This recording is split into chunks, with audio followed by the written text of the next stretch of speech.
These conversations contain mature themes and listener discretion is advised.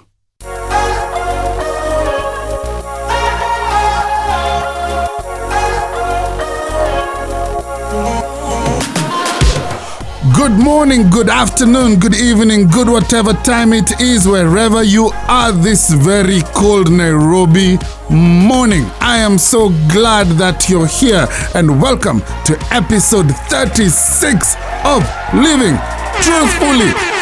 Yes! Okay, I know. I'm sorry. We had taken a little break.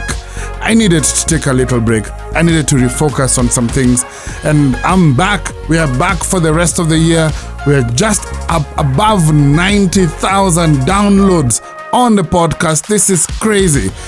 And we are looking forward to the next two series that will be ending this year for us. Now, the series we're about to get into is an incredible series. I borrowed the title from a book. This book is by, it's called Scars and Stilettos.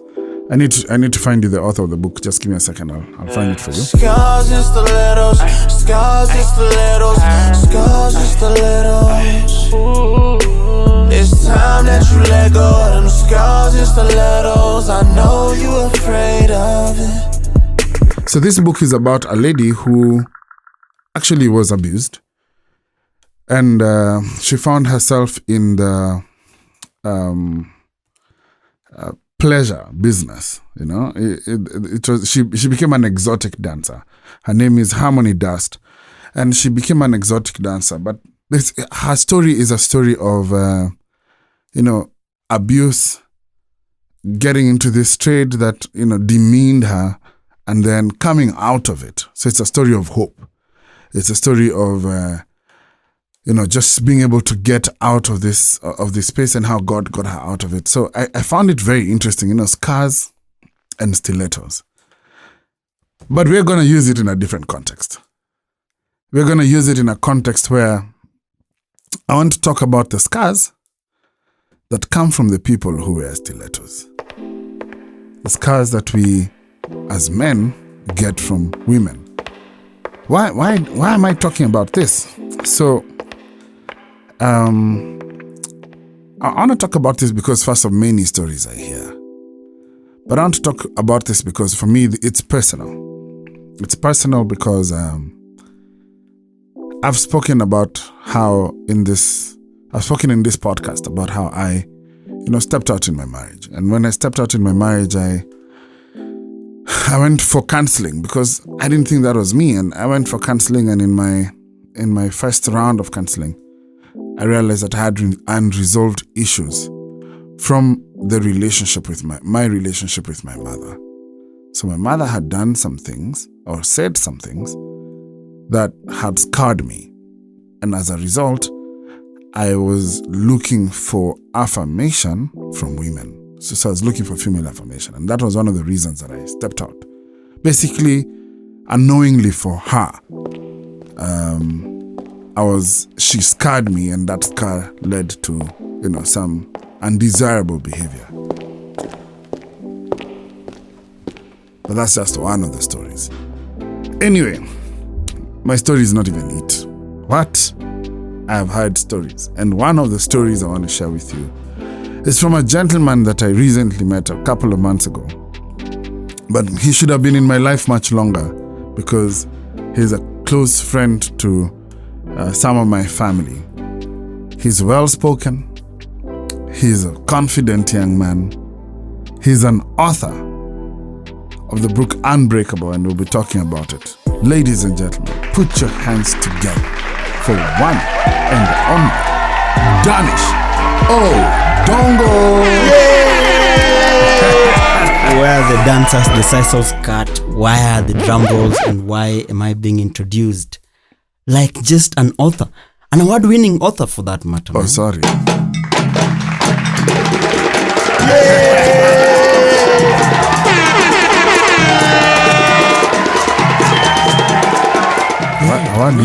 Award-winning author. The bestseller of Unbreakable. That book is selling like groundnuts. on traffic on Wayaki Way? Groundnuts and traffic on Wayaki Way. The only reason Wayaki Way is important in this conversation it's because it's how lunjes are coming into Nairobi. And so lunjes are buying. You know the guys who sell good groundnuts sell them on traffic actually. No, I understand. And they are bought. But I'm just trying to say that if the statement was saying selling groundnuts on Kiambu Road, it would not have the same impact. Or the same also. Yeah. Or if you're saying selling groundnuts on Mombasa Road. You see, cows don't eat as many groundnuts as lunjes. So as the lunjes are coming into Nairobi. And Jengs. Yeah, this is why Wayaki Way and Mindy Choma. is an important part of this conversation. Dannish, welcome to Living Truth. Thank you so much, man. You're doing an amazing work. And let me say this. Yes, bro. That I first listened to your podcast when I was admitted at Bustani, a psychiatrist hostel in Nairobi, in Lavington. That was on the 23rd of December. Oh, wow. Yeah. That's when I was just starting out, man. I think we were doing a series on Christmas. Yes. That's the first time I listened to your podcast. When I went to Mombasa, then I finished your podcast with Marcus Olang. Wow. Yeah, when I just left and my mind, I think, was extremely clear. Yes. Okay, so let's establish some things, Dannish, first. If you don't mind me asking, how old are you? I am 32 years old. You're 32 years old. Yes. Who are you? I mean, outside of these things that we're going to discuss, who is Dannish? What kind of family do you come from? Where did you grow up? Oh, yeah. So I come from a very humble family, born and raised in a small village called Ongeche in Kano Plains. In Kano Plains? In Kano Plains. Oh, wow. This Chile who's now on Safaricom billboards, the one of Serikali's idea. Yeah. She could be my relative because we are miles. I mean, we are kilometers off from our home, but that's exactly the environment I grew up in. I'm the fifth born in a family of six. Of course, we were seven. One passed on in 2010. So I'm the second last born. In a family of now 2 boys and 4 ladies. 4 ladies. My last born sister is in her second year at Masaini University. Just went back to school last week. Wow. Yes. Tell me about your parents. My parents, my dad was a cop, retired. I mean, was lost his job, went into private security business. He did it for many, many years. And then he retired in the year 2005, went back to the village. But my mom was with us all the time. My mom was doing manual jobs at home, and she was a housewife, but took care of us and loved us and pretty much it, yeah. Why did you do your schooling? So I did my schooling, my primary school. I went to a very funny primary school called Ongeche Primary School. Why is it funny? Because it means monkeys in Luo. Oh yeah, you see, it was lost for me. Ongeche Primary School. Ongeche Primary School means monkeys. I finished my class 8 there. Then I went to a day school just around our home called Lela Secondary School. Finished my high school, and then I went to Daystar University, where I went and did my undergraduate in commerce. I finished and I went back for my MA in media studies. Oh, nice. Yeah, that's what I did. Yeah. What has your career been like? So my career has been excellent, actually. I got a job when I was pretty young, I think about 19 years old, in Steam Masako.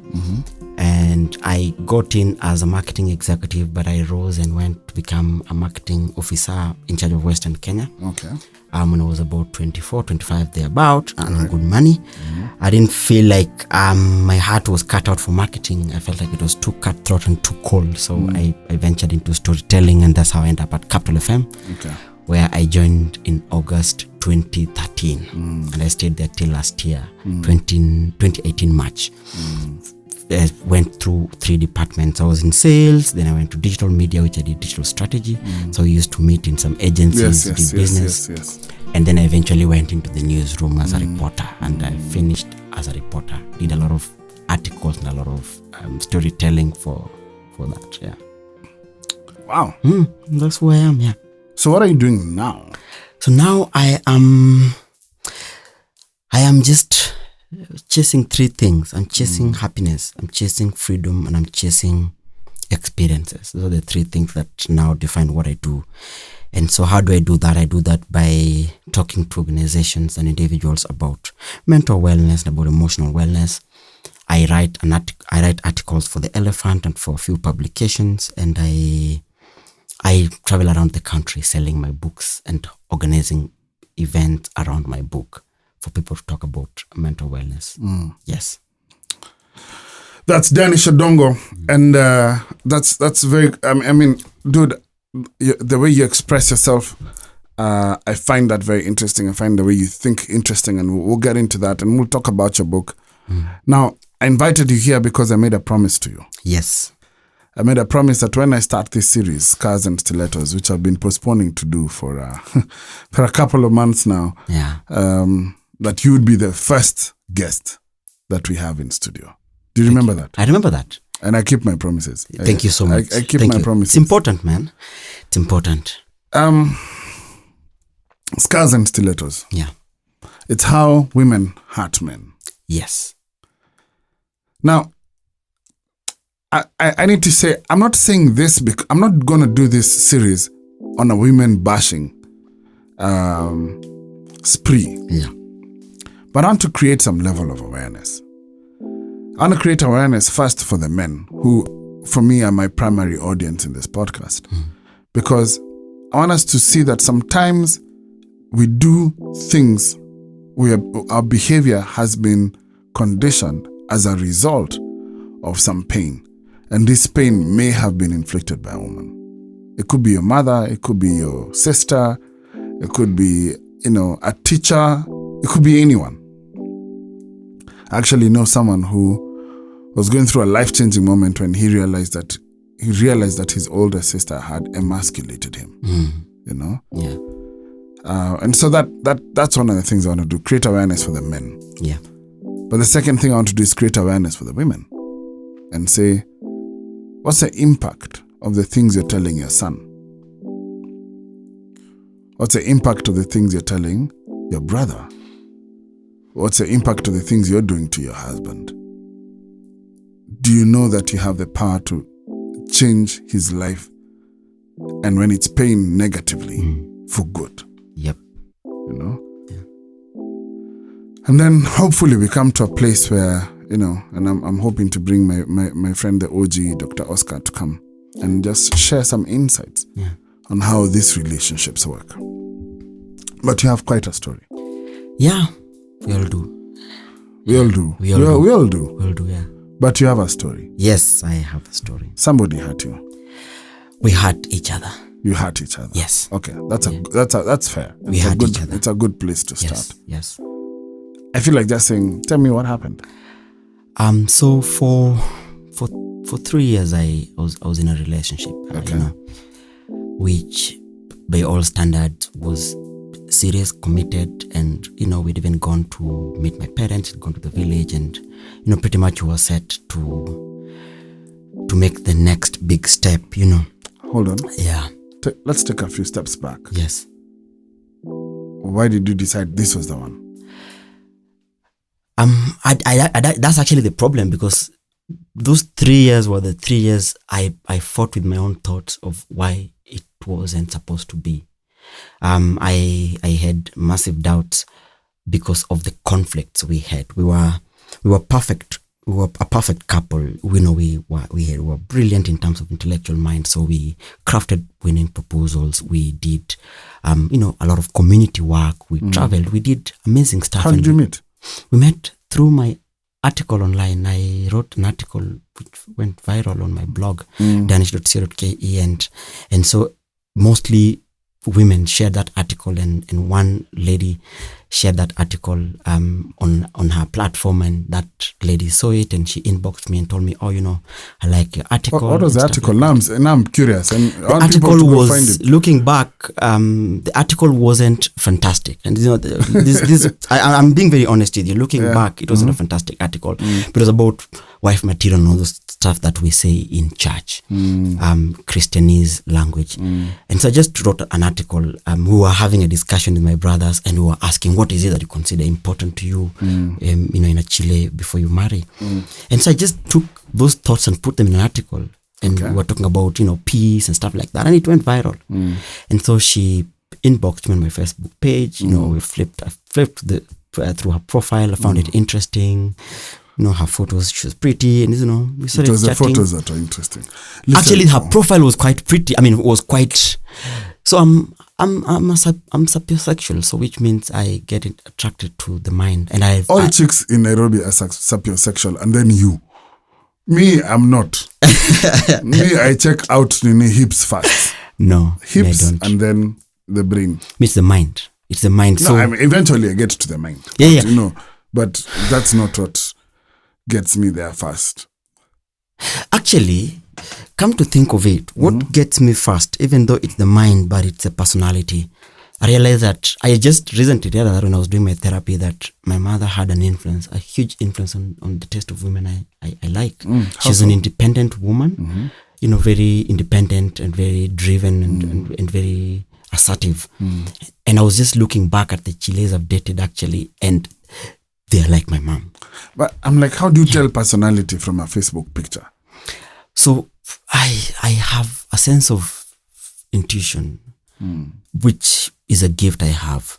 So I can check your profile and I look at the posts you make. I look at your profile. I look at your descriptions, where you've traveled, what you've gone to, and your description, how you describe yourself. And I can deduce when I meet you now, I can finally put my thumb and say, I think you're like, and I've never been wrong. I'm rarely wrong on that. I think you are very different from me. Now I feel a bit shallow. No, it's okay. It's fine. I have accepted myself. Yeah. Podcast number 1 is about healing through acceptance. I accepted myself. I find out about personality and the mind and how God-fearing she is and all those other things after passing through a certain visual tests.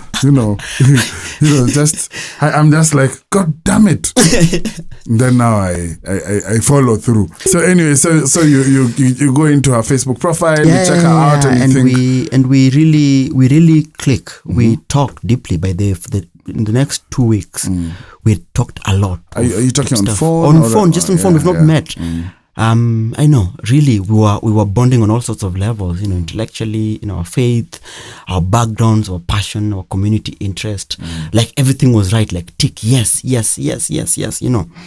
and so we started to date, and we date. It was, I think, one of the best relationships I've had in terms of it opening up my mind and my eyes and showing me who I am. Yeah, so that's how we started dating. Yeah, that's how we started dating. You tell me that you had 3 years, and you had 3 years of getting to know each other. You had seen you had started now. You had made a decision. This is the one. Yes. Had she made that same decision? So, when I sat down a number of times to review if it was going to work or not. In my mind, the answer was yes. But then there was a small no, and that no was louder. And the no was louder because of this reason. While we were compatible 90%, but we were not just able to resolve conflicts. A small conflict would start, then it drew itself, and then we were not just able to resolve it. So I give an example that in my book, I write that we'd start a conflict as an anthill, and that anthill eventually morph into a mountain, and then we'd be forced to climb it to the top. And by the time we were on the top, and we realized that, okay, but why did you have to do that in the first place, So I don't know, but looking back. Do you have an example of a conflict like that you can remember? Because, when you say you cannot resolve a conflict, I'm thinking then one of you or both of you are the problem. Yes, both of us are the problem. Both of us are the problem. For example, you find that we have had an argument over the weekend when we were meeting, and that time I was extremely unstable too, I've got to admit. And so unstable financially, emotionally. Okay. I was going through a really, really tough season. So I chucked and I ran to Embu, where my friend stayed. And I want to go to Embu just to calm myself down. And she follows me to Embu, and it's here that we are back and forth. So if either of us were wise, we would have known that there's no need to go to Embu in the first place. Let's sit here and resolve it. But if he's gone to Embu, then maybe he needs time alone in his man cave. So I don't need to follow him. So you see how unwise we were, Because when the element of going to Embo in itself was escapist. But did you tell her why you were going to Embo? I didn't tell her I was going to Embo. Yeah, so it was escapist. So from our end, we were both not able to resolve conflict, and it's stemming from our both backgrounds. We had really, I think, we're coming from interesting background. I don't want to talk about hers, but let me talk about mine. So I came from a background where we rarely sat down to talk about how you're feeling and stuff like that. So it's either my mom told us that it doesn't matter how angry or mad you are. When you step out of this house, you're gonna apply oil on your face and you're gonna smile like you're the best son and you're the best person ever in the world. So you're gonna mask it all. So I never was able to talk about some of the things I felt. And so when I started dating, I realized that I didn't know, and I just discovered that during therapy, when I was doing my therapy, that I wasn't able to resolve conflict. So that was the underlying problem, because every single couple goes through difficult seasons. We've got valleys and we've got mountains. But if you're able to navigate those conflicts in a mature, progressive way, then everything works, but we were not able to do that. Oh, okay. So you have these 3 years, and nevertheless you're like, this is it. No, it wasn't 8. So she knew it was 8, and she knew it was 8. Many times she asked, why are you not coming home? Why are you not doing all this sort of stuff? I told her, I want to come home, but I want us to resolve this conflict first. I want us to be in a place where we can say we are stable and we've had peace for 3 months, so that when we eventually decide to make life between the two of us, we're not just doing it because we want to take a box. When you say come home, does it mean you were staying together? No, go to their place. Okay. I'd not gone to their place. I just met his family, but I'd not gone officially. Her family. No, we're not gone officially. But she'd come to my place and she'd met my family, and I told them that she's the one, So we go through issues and seasons, and then something happened in the month of May when I'm turning 30. And I decided that enough is enough, and I don't want this anymore. What happened? So I would not want to go personal, but we traveled to our village, and stuff happened at home. And when stuff happened at home, I came back, and I remember on the 23rd of May, I meet my friend called Mushiri in town, and I tell him, dude, I can't do it anymore. And so I start to cry. The first time I break down before a man, and he passes serviettes to me, and he tells me that, hey, Dannish, you know what, by the way, you're going to move out of your house and you're going to come and stay with me until you recover, then you go back. So at that time, I was in a deep financial mess.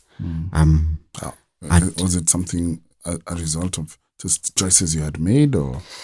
I'll tell you an in-depth story someday, but the punchline there is that when you are going through an emotional pain, you make silly decisions. So the silly decisions I'd made was a result of the emotional pain I was going through, not just because of who I was dating, but also because of my workplace, and also that was the year we were doing politics, and I was involved heavily in politics. I was supporting the Nairobi Governor, Dr. Evans Kidero, but the organization I was working for was supporting the other side. I was supporting the president as I was writing for him. Where I come from, people expect me to support that other side. So I also had conflict at work, because that was the week my article had just been published on the Star, where I said why Sonko and the ticket was not going to work. I was talking about the deputy governor's position as pretty much a flower person's role that doesn't have a role. So anyway, so I was in debt. I was emotionally overwhelmed. I was stressed at work. And so I decided to leave. I was living in an expensive house then that I wasn't able to, in one of the leafy suburbs. Decision we had made together, you need to improve yourself and stuff. So I go and live there. So when I live there, I cry, and my friend tells me, and we go and I pack my bags and I go to Ruaka. And then on his couch, I start to cry every morning as I pray, and I cry every morning, and I pray, I cry every morning, and I pray, and I go to work. Nobody knew. And so after a month, I decided to move from the place I was living in, and I go into a 1-bedroom house in Ruaka, some dingy house. And I go there and I stay. But then me and her, we're not in good terms. But then I decided to make a decision that I'm not going to turn 31 with this doubt in my head that whether she's the one or not. And so I meet her. And basically, this time we're trying to talk, but it's not, there's nothing going on. And so we try to talk. And so the new year comes. I say, I want to resolve it. And on the 21st of May, 2008, I go to Rivers Mall. I carry 2018. I carry my laptop bag and I go to Arabica Cafe. I like the mint juice and I go there and I sit and I take up my pen and paper to write down my thoughts. Is it going to work or not? And for 3 years, I wanted to leave many times. But something told me that, how are you going to start afresh? She's a good person, because she was. You can resolve these conflicts. There was just that optimistic side of me that said things are going to work out. So we meet, but by that time, her heart had been made that she wanted out. So she also wanted out. She wanted out at that time, from last year, January, from 2018, January, she wanted out. Because of that being in limbo. And I was the one who did that because I was indecisive. I wasn't able to make a decision. Because if we're going through all that nonsense, I should have said it, we can't go through it because I'm dragging you through this mess and it's not fair for you, it's not fair for me. But I was indecisive. And that is what led us to where we are. And so she says, let's take a break. I tell her, it's okay, let's take a break. Something happened, Amani, that I didn't know it was a setup from God. I say that. Something tells me that I would try to love this girl again and see if you're going to love her and if things are going to work out. And me, I try to engage my love gear, and the first thing I do is I start praying. Prayer always works for me. In the process of praying, the unforgiveness, the issues I had in my heart start to leave. And the bond starts to grow stronger again on my side. I fall in love deeply and deeply and deeply. She's not telling me anything. You've gotten a second wind now. Yeah. You're now in this relationship to win it. To win it. Now I say I want to win it. But then in July she says I can't do it. It can't work. When I took a break, I basically was saying it's over. And so at that point, I am glad because then there's clarity. But something in my heart is not settled. I don't know why I'm not settled. And so I don't know why I'm not settled. And I just feel, I was blaming myself at that point. I was saying, Dannish, you're a jerk. You lost a good girl. And condemnation started now coming. A lot of condemnation started coming. Self-condemnation. I was really condemning myself. And then in October, one day I wake up in the morning, and something tells me in my heart that you need to go and pray about that relationship that you just left. And I wake up in the morning. I was in Ruaka. I moved to Mamlaka Chapel. Mamlaka Chapel in Ruaka, and I call my friend called Jobu. Say, Jobu, let's go and pray. And we go and we pray. And we hold hands and we tell God, settle this matter. If she's going to come back, let her come back. If she's not coming back, settle this matter today. And that night we start to chat. Out of nowhere, she reaches out to me. And we start to chat. And in this chat, I find she says things. Not sure whether they were intentional. Whether she was intentional or it was just, malice, or it was, genuine. But whatever she says, kind of, punches the last hole that I needed to set me free. I remember I was lying on my couch. That time I'd already bought my couch. So I was listening to YouTube music, and I was on my couch. And when she said that thing, the message landed like this. I rushed from my couch and I went to the toilet. And Amani, when I'm nervous, I drive. Not a car, I drive. I drive. And I'd never seen such amount ever in my life. And I was crawling on the floor and running towards the toilet, and I went. And I just unleashed all the anxiety on that toilet. It was so full I couldn't flush the whole thing, and I put the water, and I tried, and the stench was so bad. Air freshener, nothing was working. I went back on the couch, just to imagine, and I went back, and I could not sleep. And I wrote this letter, where do broken hearts go? So I said, dear, it's 8 minutes past 2 a.m. and sleep has refused to visit my eyeballs. Thoughts about you are running through my mind as fast as Usain Bolt, but the only problem is that they seem not to have any finish line inside. I couldn't go to bed because when my mind becomes active, that bed turns into a nightmare zone. So I decided to stay on my couch and draw words from the drying well of my heart. And now a word from our sponsors. Scars and stilettos, scars and stilettos, scars and stilettos. Next week on Living Truthfully. Them scars and stilettos, I know you're afraid of it. Here is a snippet of our conversation for a guy you'll meet next week. Tell me what happened to you in Form 2. In Form 2? Yes. We were having a science conference, and there was this chick that I tried to seduce, and we were getting close. So when I declared my interest, she told me that she can't date shorter guys. What has that done to you? It completely killed my interest in ladies. Ever since that day, I've never tried even talking to a lady in lines of relationship.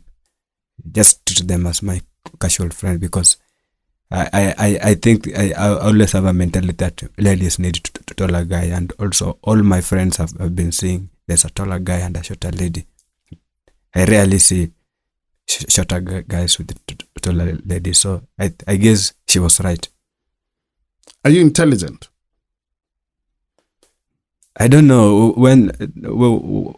When you have something new, I can see you, but I can't see myself. So I don't know. I think you're intelligent. You're a master's in criminology.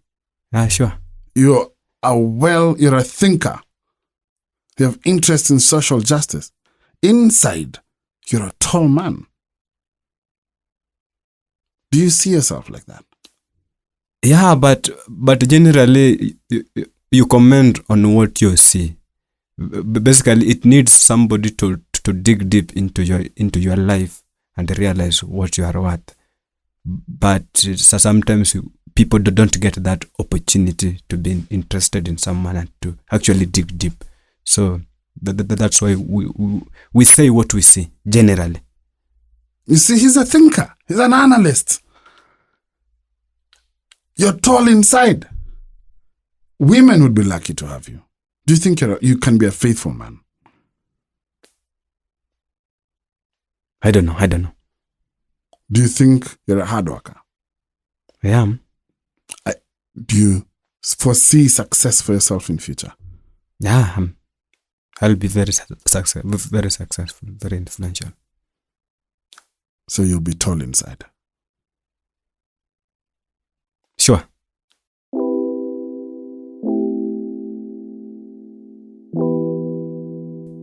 And now, back to our story.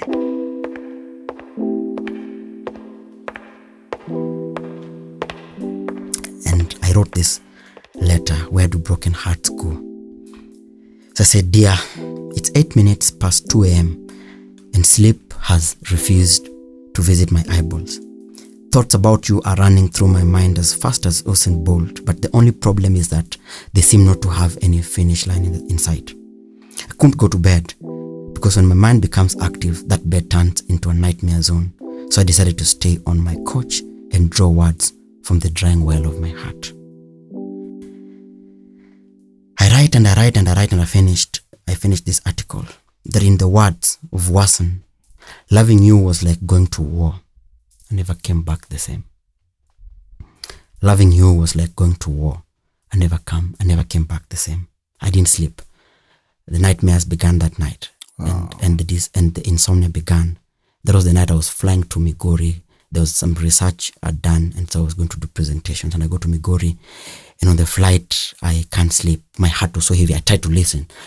Bolton's music. I was listening to old school R&B, trying to soothe my heart. It couldn't be soothed. My heart was hot and burning in my chest and my head. I had migraines I never had ever in my life, and my veins were just coming out. And I go to Migori, and I was sleeping, and my heart was heavy. And I look for a church in Migori, somewhere in called Nyatike in Migori County, and I find churches have closed. And I go to a church, and I find one church open, and I go and I find a plastic chair, and I sit down. I tell God, Lord, my heart is in pain. Help me. I can't even pray. And I fall asleep there. When I wake up, there's just this anger and intensity. And I go to my room and I couldn't sleep, and I go to the beach. And I put my beach overlooking the very nice sunset in Nyatike. So there was the ocean, the waves were coming. I tell God, just like the waves are hitting the beach, take these waves and remove them from my heart and put them in this lake. And you don't want to know that from that day, I never slept well ever until on the 18th of December when I went to the hospital. And on that day, I made a decision that people have been taking advantage of us for a very long time. My mom raised me to turn the other cheek. And so I used to tell her that maybe it's this act of turning the other cheek that my family has suffered a lot of injustice. Our land has been stolen. People have come to our home and have disrespected us. And we always turn the other cheek. Why don't we ever believe in justice? Why don't we believe in revenge? Could it be that my mom was just helpless, and so she said instead of telling the children that there is justice in the world, she said that let it go. But her, she's a Christian, so I said that maybe I need to taste revenge to know how revenge plans. So that time I'd gotten some money from the NGOs, and so I was doing some activities at the University of Nairobi campus. So I had pretty much every person who's important in the University of Nairobi. I have access in the media. I had access to goons. I had access to the civil society world. So the person of interest, I'd planned really to revenge. And so I'd planned a perfect execution plan. It wasn't going to be anything to harm anybody. Revenging on who though? That story had a person involved. So the story she told you that sort of punched the last hole. Yes, that punched the last hole. Had somebody else involved. Yes. Okay. That other person is a person now that you want to revenge on. Now that I will not say, but I wanted to revenge anyway. And so I planned an evil plan, Amani. I'd never revenged, and I've never been an angry person, I've never been a violent person, I've never believed in an eye for an eye, but I said perhaps I need to taste, because I am going to vie one day and become a politician. Maybe I need to start tasting this revenge now. I'm too good. People tell me you're too good to be true, your heart is pure, you're not going to win this thing. And so I planned, and the execution plan was ready, and everything was set, and so that's just the last week before I executed that plan. I live in Inuka, Kenya. That is John Githongo's NGO. I'd done some gig for them, so I'd gone to chase the money. It was on the 17th of December. And my heart tells me to pass by Nairobi Hospital, their Doctor's Plaza. And I go there to look for a psychiatrist. I'd not slept for 2 or 3 months well. So I had anxiety, I had fear, I had all sorts of stuff. I had nightmares, violent nightmares. The previous night I'd had like about 3 violent nightmares. People trying to chase me, with swords drawn and stuff, and I'd wake up on my bed sweaty, and I didn't know what to do. And so I go to see psychiatrists that close for business, and then something tells me to go to Upper Hill Medical Center, and I go. Just my intuition tells me, and I go. And it was about 4:30 p.m. I'm rushing because time is past, and I rush and I go, and I see a psychiatrist on the 3rd floor. I rush into the 3rd floor, I find people lining up, and I line up and I go in. And that's how I meet Dr. Frank Njenga, who tells me that there's something going on here with you, but we can help you. So tells me that there's a place I'd like to take you. You're going to rest. We're going to take time out and rest, and we're going to find out what's up with your sleep, because I can tell there's something that's causing your sleep, but we're going to find out something else. And that's how I get admitted to Bustani, Chiromulan Medical Center. And I go in, and I didn't know it was a mental hospital. And so I go, and my friend Mushiri, I tell him, and he comes and picks me up and tells me that if this place is gonna help you, you're gonna find sleep and you're gonna help you, then go in. I go in and we drive, and I see time written there, visiting hours. I say, what the hell? I thought we were just going to a place. So he tells me to go. Begrudgingly I go get in, and I check in, and the biggest healing of my life starts, and I start therapy. And for the next 6 days when I'm there, I talk about nothing else except that relationship I was in. And my therapist tells me that, Odongo, you are hurt and this thing is going to take a bit of time for you to heal. And I want you to not do anything else but to focus on healing this wound. This one wound you need to heal. So flashback, the wound that happened in October when I received that message was not just the wound that was formed from that relationship. It stirred the trauma, the things had gone through. It was like, the way you stir water. It stirred everything and it came to the fore. Because I'd always had issues with sleep since I was young. And I'd always, been very fast in my family. I'd always been a different kind of kid, I didn't know why. But then at the hospital, that's when they found out that I had ADHD. And then it made sense. ADHD is what made me, one of the disadvantages of ADHD is emotional control. Just say ADHD means attention deficiency, hyperactivity disorder. What it does is that it kind of impairs executive functions. It's the frontal part of the brain, and so it affects organization, the ability to control your emotions. It affects hyperactivity, sometimes attention and stuff like that.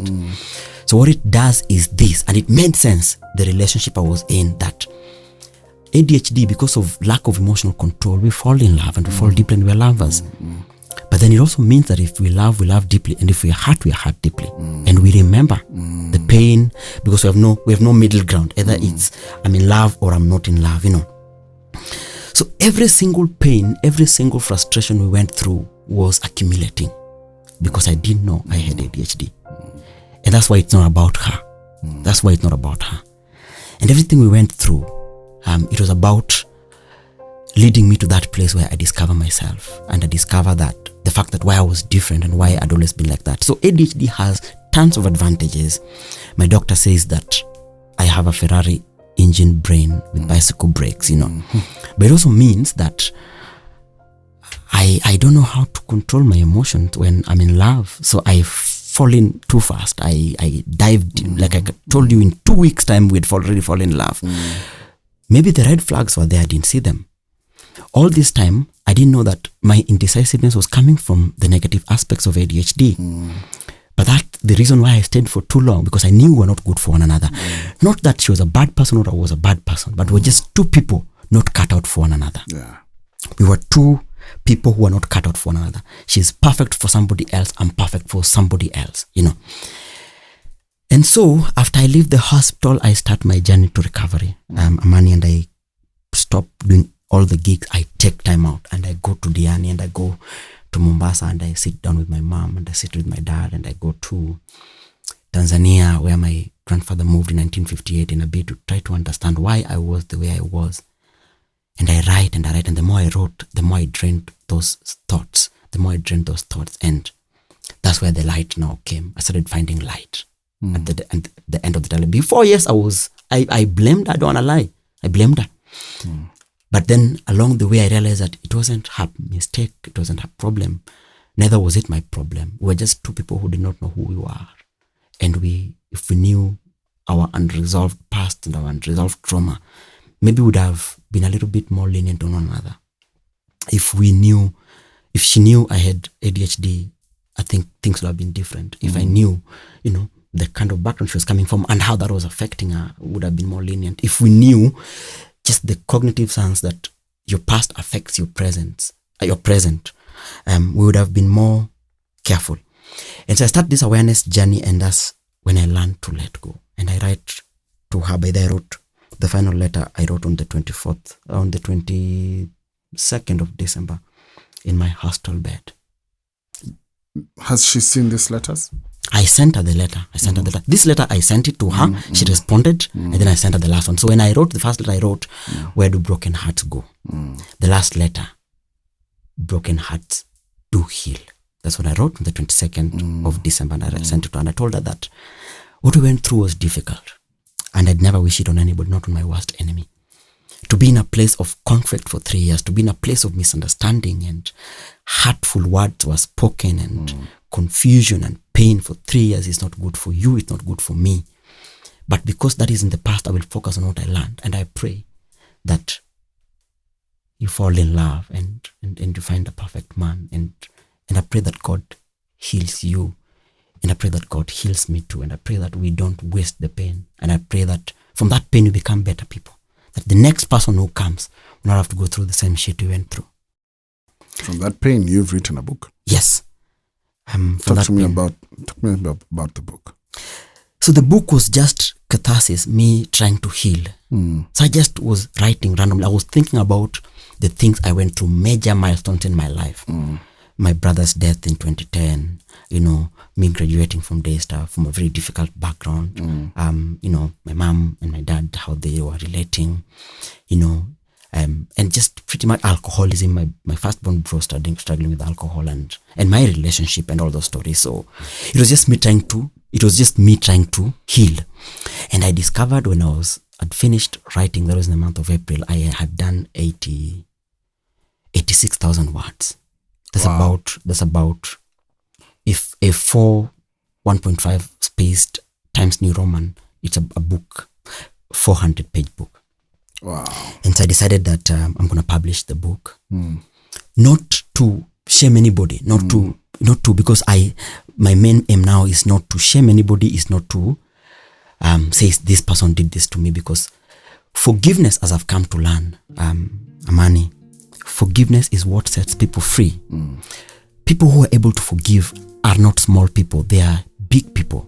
And when I was in the hospital, God opened up my eyes to the reality of how broken our country is and how broken the world is and how we're going to fix it. We're not going to fix the world by changing the constitution or by screaming global warming. Those are good causes and I love those causes. But we're going to change our world when individuals heal. A healed Amani will heal his home. His healed home will heal his community. His healed community will heal his region. His healed region will heal the country. That is something I completely agree with, and yes. and it's a doctrine, I guess, in a sense, that I preach, and so I want to sort of pick up some of the things you've said, because as we wind up this conversation, for me, I want to find a conclusion that works for us. Yeah. You've gone through this heartbreak, you've gone through this pain that you say both of you inflicted on each other. Yes. But the pain inflicted on you sends you into a spiral. Yes. Sends you into depression, Yes, into mental illness, so to speak. You get help, you get therapy, you come out, and you start to own your choices in this process as well. And I love that about you. Yeah.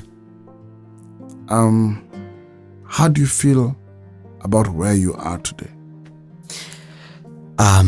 If I knew that the difficult journey I went through, both at my workplace, in my relationship, and the 2017 election, by that I was diagnosed with depression, PTSD, and ADHD. Wow. If I knew that they were going to lead me to this place, I've said this, people don't understand, I'd go through it again. Because one, I was on this. You would go through. I would go through all that. You would go through all that again, yes, to get to the place of healing you've gotten now. To get to the place of healing and awareness I'm in. That makes sense to me. I was an irresponsible man. Even though I was responsible with my finances and my money, I don't think I was a responsible man emotionally to the women I dated. I was not a good man. I hurt many of them. In fact, I just say that my ex relationship was just the one tackle I got, but I gave many tackles and injuries in the past. I left them high and dry. I never committed on time, so I was a bastard. That's a bastard is not a good word, because it's a child born out of wedlock. But I was not a good person, if you say that. Secondly, I flirted with women. I cheated emotionally, and I want to confess that. And I'm not confessing that to say who I am. I'm an angel. No. Because of the conflicts we had in my relationship, I found solace in chatting with other women. At the time you were in. At the time I was in, and it hurt my ex. And that's something that I can never take back away from her.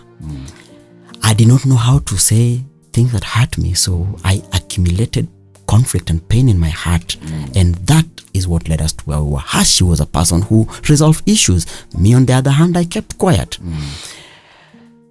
But if it's not for anything, but where I am right now, I am so clear because I feel like God used that relationship to fix my life for good, to fix my career, to fix my purpose, to fix my mind, to fix where I'm going, because it's in that place that I wrote my 3-year plan. Right now, I know exactly where I want to be. I know exactly how I'm going to be there.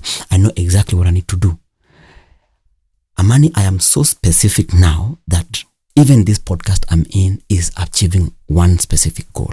I wasn't like that before. I'm so intentional. I've gotten to know my value and my worth. Right now, it doesn't matter how much money you pay me. I only take gigs and jobs that are in line with the vision of where I'm going. I wasn't like that before. I'm a person who could give up. Beyond that, it taught me the kind of brain I have. Amani, and this may sound like a brag, but I didn't know I had a good brain. People told me I had a good brain, even from as little as when I was young. My family told me I was bright, and I knew, and I brought the best grades in our home, and I was fast. They wanted to skip me in primary school. They would parade me in primary school and tell me how I'll lift the name of that school. But that did not sink until I went through the mental health breakdown I went through. And I saw myself in light I'd never seen myself, and I saw how I was selling myself short. And because of that, I am a better man. Because of that, I have made specific choices to fix my finances, to own up and to be responsible, and to now not just engage in a woman's heart unless I'm very intentional on that. It's revived my faith. I'm more closer to God right now. I now take time out to go and seek the face of God. I was just from Dar es Salaam. I was there for 2 weeks, not to do anything but to pray, Amani. So my work now, moving forward, is not to whine or talk about what happened or in the past. That story, I tell it so that I don't blame anybody, so that I don't say that it was her mistake or my mistake. No, but it is to tell people that even the biggest trouble you are in right now, there's a way out. But that way out, do it early before it becomes too late. And I tell men that you too can get hurt. You too can get hurt with those words. You too can get hurt in that relationship. You too do get hurt. And don't just stomach that thing. Don't. That's exactly why I'm doing this series. Don't. Yeah. Because the day, Amani, when I was in the hospital bed and I was sleeping there, it did not matter whether I was a political analyst, people knew. It did not matter whether I had just run on the biggest advocacy campaigns under Kenya Tutakayo movement in this country. It did not matter whether I was a renowned writer. It did not matter whether I had dreams of becoming an MP or a leader or I love my country. It did not matter. All it mattered at that point was for me to get well. And Amani, a mental health breakdown is horrible. I know. Because I could not trust my mind. Waking up every morning and crying and hoping that I'll be okay. For my mom to come to Nairobi and to say, I want to stay with you, and for me to be a person who depends on people. Some of them really bailed out on me. And it taught me the value of friendship. The genuine friends who are there for me are very few. I've gone through it. I know exactly. Very few. Sorry, I dropped your book here. No, it's okay. I know exactly what you're going through, what you went through. Yeah. But what I'm happy about is the story of redemption. Yeah. And for me, that's the key thing. The key thing is that the clarity that you talk about now, and what it's been able to help you achieve. And I want to plug in your book now. Yeah. You have this book, Unbreakable, which you tell these stories. Yes. Where can I find it? The easiest way, Okay. reach out to me on all my social media platforms, Dannish Odongo, whether it's on Twitter, on Instagram, on Facebook. At Dannish Odongo. Yeah, Dannish with double N. Dannish is double N. Yes. It's DANNISH Odongo. Yes. I'll on deliver any social media platform. Yes. And even my number is 0720 Okay. 348 865. Okay. Buy this book. Call me to your organization to speak to your staff about mental health. If you want to organize an unbreakable event in your community, in your town, organize. Let's talk about what it is that is unbreakable about you. Tell us what's up and what's going on. And let's make mental health sexy again. Hey, let's make mental health sexy tena. Yeah. Unbreakable, a story of resilience and finding beauty in depression. Dannish, thank you for coming to tell your story. Asante sana. Thank you for hosting me. I'm glad you came to tell your story. Yeah. And I'm glad we've started with you. Yeah. Because, one of the things that's big about how we get hurt as men by women is heartbreak. Mm. And, I don't think people realize how deep heartbreak can be. Yeah. And what your story is. It's a story that actually paints a picture of how heartbreak can be. And I feel you more than you think I do. Yeah. Wow. Yeah. Dannish Odongo. Find his book at Dannish Odongo on any social media platform. Hit him up and buy his book. Now, this is going to be an interesting series. And I want to say this again. We're not here to bash women. But we want to tell the stories of how we get hurt by those that we love or those that should love us. You know. And I hope it starts your journey for healing as well. Please reach out to me and, tell me if you have your own story. I'd like to bring you in and have the conversation, or even just read out an email. So it's amanimaranga@gmail.com and Amani Maranga on all social media platforms. And then we'll get this conversation going. Now. But Amani, let me just say this, that I think the story is, if you ask me, this series is about completing the narrative. Okay. The narrative is that women get hurt. Yes. But the complete narrative is that men get hurt too. This is Living Truthfully.